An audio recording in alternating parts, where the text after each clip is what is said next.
শবে বরাত আল্লাহর বিশেষ রহমতের রাত। এ রাত ক্ষমা ও মুক্তির আশায় ভরা। এই রাতে আসমানের দরজাগুলো খুলে যায়, আল্লাহ বান্দার দিকে রহমতের দৃষ্টি দেন। গুনাহে ভরা জীবন নিয়েও যে ফিরে আসে, আল্লাহ তাকে ফিরিয়ে দেন না। এই রাতে ভাগ্য লেখা হয় বলা হয়।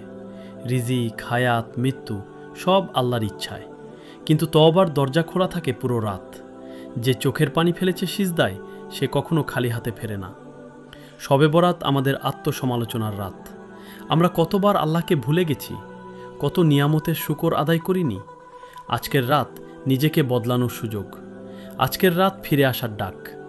দোয়া করো, হে আল্লাহ, ক্ষমা করে দাও, আমাদের গুনাহগুলো মাফ করে দাও, আমাদের অন্তরকে পরিষ্কার করে দাও, জীবনের পথটা সোজা করে দাও। আমাদের শেষটা যেন ঈমানের সাথে হয়। হয়তো এই শবে বরাতই আমাদের জীবনের শেষ জীবনের শেষ সুযোগ ফিরে আসার।